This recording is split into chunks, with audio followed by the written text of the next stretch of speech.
Why don't we ever let money sleep? Because it's afraid of catching capital Z's.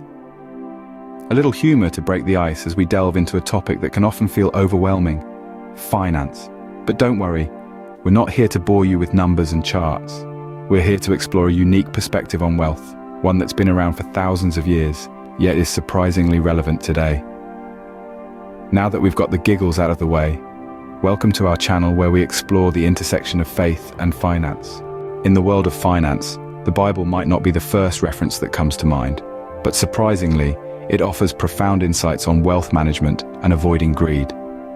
Delving into the scriptures, we find numerous verses that serve as a compass guiding us towards prudent financial habits. For instance, Proverbs chapter 10 verse 4 underscores the importance of hard work, stating, "Lazy hands make for poverty, but diligent hands bring wealth." This verse not only extols the virtue of diligence, but also subtly hints at the correlation between effort and financial prosperity. Next, we find a stern warning against greed in Ecclesiastes chapter 5 verse 10. "Whoever loves money never has enough. Whoever loves wealth is never satisfied with their income. This too is meaningless." Here, the Bible warns us about the futility of an insatiable desire for wealth, reminding us that contentment is not found in abundance, but in being satisfied with what we have. The Bible also emphasizes the importance of financial wisdom. Proverbs chapter 3 verses 13 to 14 declare, "Blessed are those who find wisdom, those who gain understanding, for her proceeds are better than the profits of silver, and her gain than fine gold." These verses highlight that wisdom, including financial wisdom, is more valuable than silver and gold. Finally, we come across a strong message on the importance of generosity in 1 Timothy chapter 6, verses 17 to 19. "Command those who are rich in this present world not to be arrogant, nor to put their hope in wealth, which is so uncertain, but to put their hope in God. They are to do good, to be rich in good deeds, and to be generous and willing to share." Here the Bible advises us not to hoard wealth, but to share it generously, promising that such actions can store up a good foundation for the future. As we can see, the Bible encourages us to be good stewards of our wealth and to avoid the trap of greed.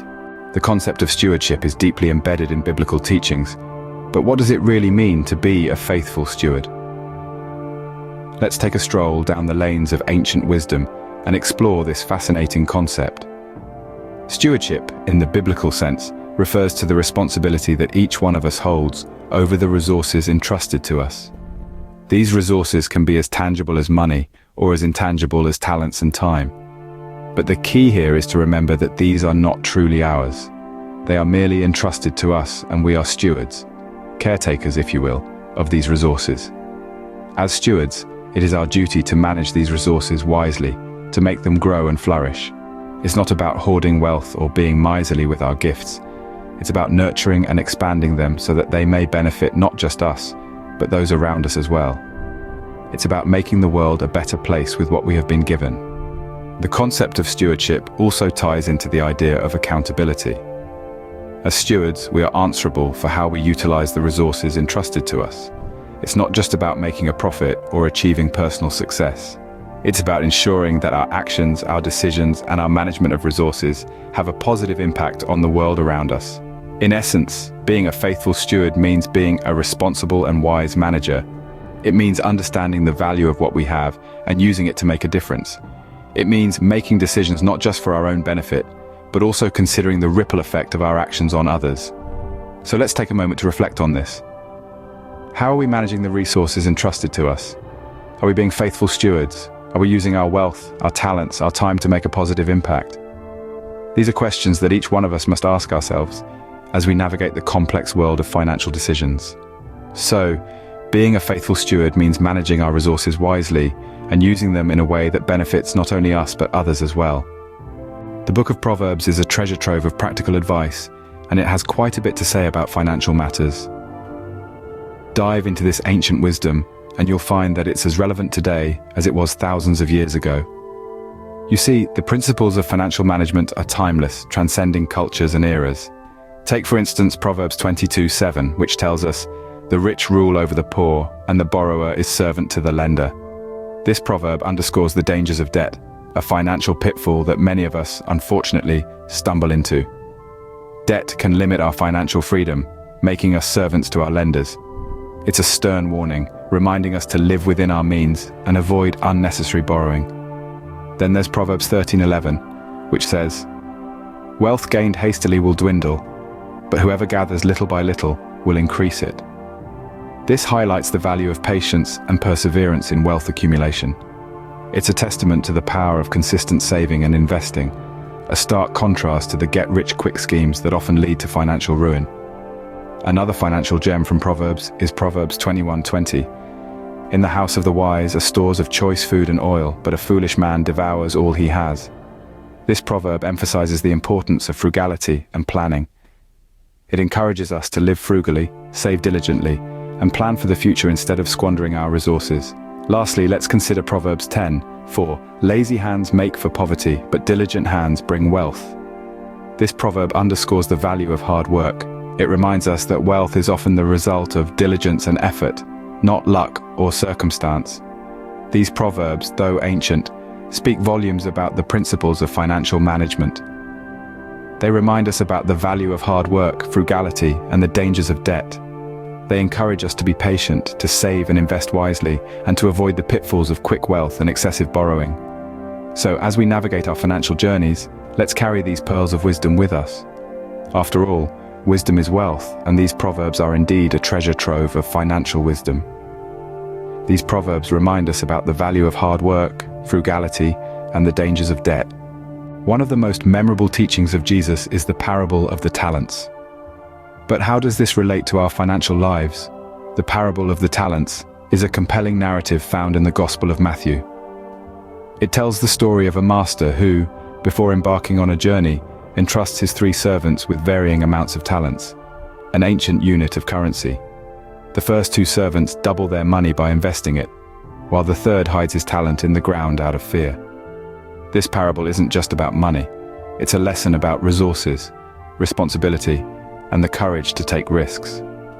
The master in this case represents life or the universe, and the talents symbolize the resources we've been given: time, skills, money, and even opportunities. The first 2 servants who invest their talents and double their money embody the principle of growth. They recognize the value of what they've been given and use it to create more. They're proactive, they take risks, and they're rewarded for it. The third servant, however, lets fear dictate his actions. He hides his talent in the ground, achieving nothing with what he's been given. His actions, or lack thereof, stem from a scarcity mindset, a belief that there isn't enough to go around, which ultimately leads to inaction and stagnation. So what's the takeaway from this parable? It's a call to action, urging us to make the most of what we've been given. Whether it's our time, skills, or money, we're encouraged to invest and grow these resources, not bury them out of fear.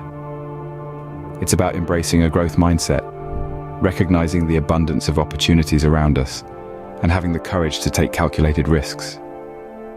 It teaches us that prosperity isn't just about having resources. It's about wisely using and multiplying what we have. Remember, like the first 2 servants, we have the potential to double, triple, or even quadruple our talents. All it takes is the courage to step out of our comfort zones and the wisdom to make smart decisions. The parable of the talents teaches us to use our resources wisely and to strive for growth. The Bible doesn't just teach us how to manage our wealth, it also teaches us how to use it. When we delve into the scriptures, we find numerous verses encouraging us to embrace generosity and the act of giving. In the book of Proverbs, for example, we're told that whoever is generous to the poor lends to the Lord. This isn't just about charity, it's about understanding that our wealth isn't solely ours. We are stewards of it, and it's our responsibility to use it in ways that benefit others, not just ourselves. Also, the act of giving isn't just beneficial for those who receive, it's beneficial for the giver as well. Studies have shown that giving can lead to greater happiness and contentment. It shifts our focus from what we lack to what we have and how we can share it. It's clear that generosity and giving play a crucial role in our financial and spiritual lives. Finally, let's touch on the biblical perspective on debt. The scriptures offer a unique view, suggesting a cycle of forgiveness and release of debts every 7 years. This practice, while ancient, imparts a timeless lesson on the power of forgiveness. It encourages us to liberate ourselves and others from the burdens of debt, creating a healthier financial ecosystem. The Bible's teachings remind us of the importance of forgiveness, not just in our personal relationships, but in our financial ones as well. We hope you found these biblical financial insights enlightening. It's time to take action. Make sure you're the first to get our latest insights. Don't miss out on more videos like this one. Subscribe, like, and hit that notification bell because we have plenty more insights to share with you.